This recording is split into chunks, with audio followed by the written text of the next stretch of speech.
This January is all about boots on the ground and books in the brain. Because I am promising things to myself.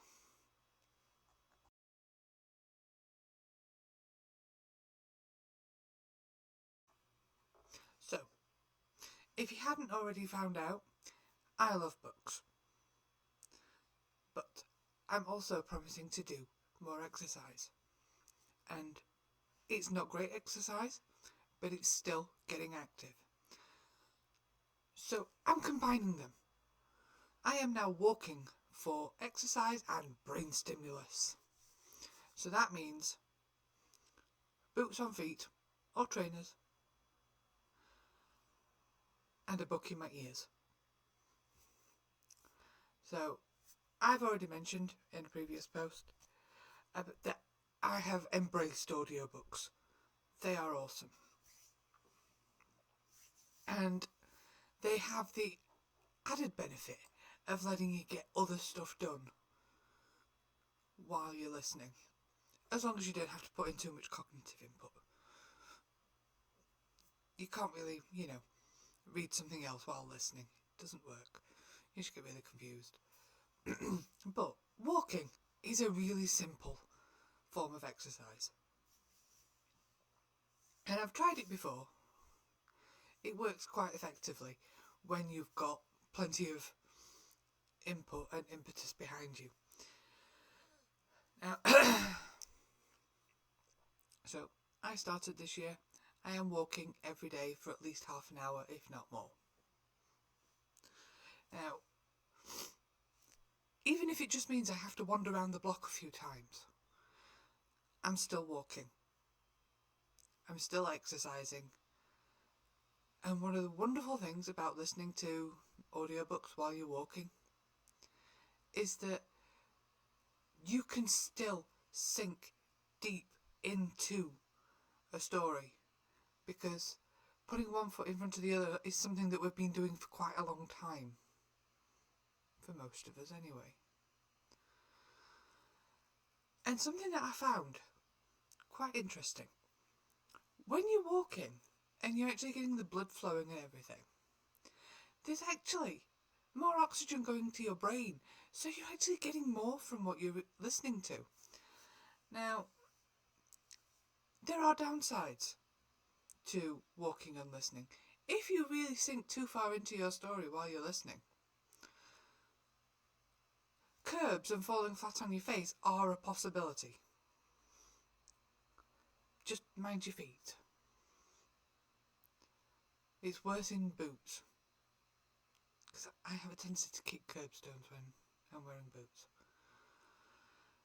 And the other downside is if you're listening to something like a comedic or a satirical book, you might look like a complete lunatic by laughing out loud. It doesn't matter. Nobody cares. Really. Nobody cares. So, fresh air and exercise while putting something into your brain. It's awesome. Now, from the first, which is when I started, I even made myself get up. I started with Sam Green. I had bought myself one of his new Holy Terrors. It's a new series. Guy just keeps bringing them out. But I really shouldn't have done, because the new one doesn't come out until February, and now I finished it. Which means I have to wait. I hate having to wait for the next book.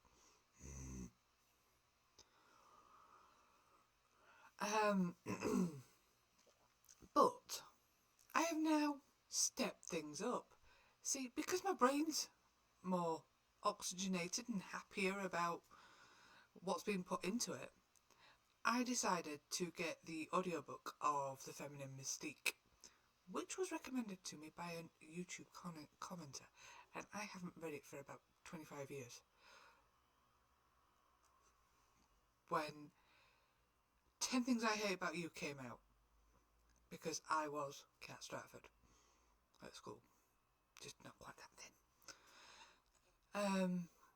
And it was in the stash of books that I left in the UK. I don't think it's still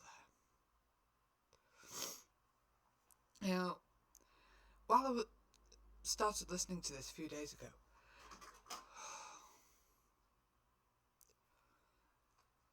there's an interesting introduction to this particular audiobook version of The Feminine Mystique, in that it was recorded post-COVID. And it was really interesting, this person's take on it, because it showed us just how easy it is to slip back into those archetypal gender roles and everything that basically emerged in the 50s. They weren't traditional at all. They just... something went wrong. But anyway, Books and Boots. Now, for a few days I have been and wandered around my local area. Yes, I've been here since May, and I barely venture anywhere that I don't know or don't have a specific destination in mind. But I went and wandered around my area. I wandered halfway up into the villages the other day. It was quite beautiful and very pleasant. Sunshine and blue skies, and oh, it was lovely. And I didn't realise quite how long I'd been gone. I was just wandering and listening, which is why I managed to finish a book in 2 days. And there's something quite beautiful about just disappearing into your own world and getting other things done as well. Now, I forget how much I actually enjoy walking, because if I don't have a destination in mind, I get quite anxious about it. But because I was determined to get out and do these things and force myself to actually get into the habit of going for a walk, it felt less intimidating, because while the destination wasn't planned, which caused me anxiety, the determination to get out and do and actually do a set amount of time or beyond a set amount of time was in effect the result I was after. I didn't need a destination, I just needed a goal. So that was wonderful. I think I was gone for nearly 2 hours, and I'll admit it wasn't an active walk. It was more of a, what we are currently calling a power amble. Bit of an oxymoron, I know, but I was active. It registered on my Google Fit and my watch. My heart rate got up, etc. This is the point of exercise. So I'm just walking and listening and filling my brain and using my body. And it's awesome that I can do both. Did you know that if you're getting to an exciting part of your book, or at the minute while I'm reading The Feminine Mystique, if you're getting angry while you're walking, you actually increase your pace. Getting angry or excited means you increase your pace, which gets your heart rate up more oxygen to your brain. Woof. All good. So yes, I am excited about Books and Boots, because I can stomp my way around the block half a dozen times or a dozen times. Doesn't really matter. The fewer roads I have to cross, the less I have to actually worry about being knocked over by a car. Because if I really get into what I'm listening to, getting run over is a possibility.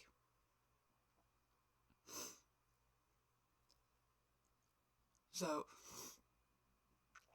Excuse me, I seem to be getting a cold.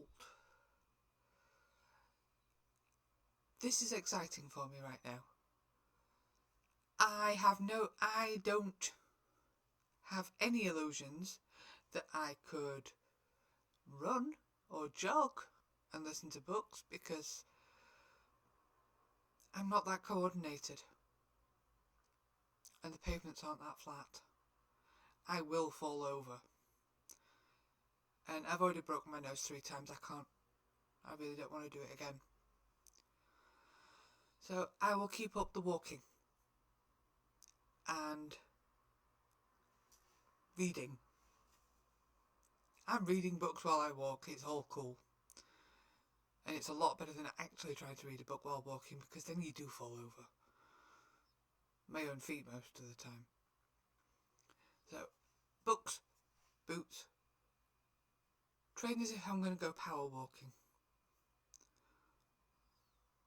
Because my boots are a bit heavy for that.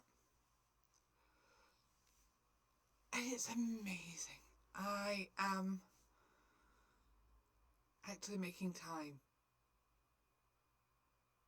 Creating time to both look after myself and do a bit of self-care at the same time.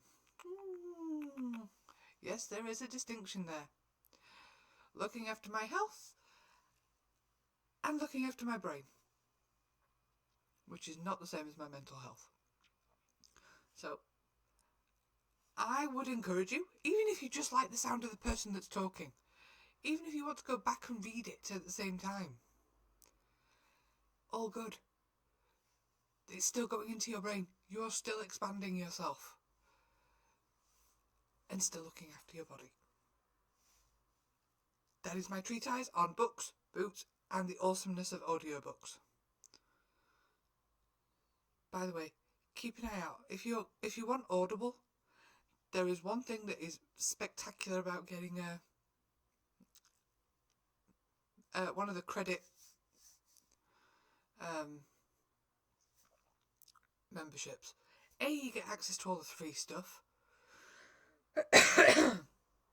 which is fabulous for things like classics and discovering new authors or books that you wouldn't necessarily have thought to pick up. Sometimes if there's like a new series or whatever, you might get the first 2 books free and then you have to pay for the rest of them. But it helps you to actually discover them in the first place. I suspect that Kindle does the same, but I don't go on there as much. I don't have Kindle Unlimited. But no, it's really good for finding new stuff, and the classics, and especially the self-help stuff.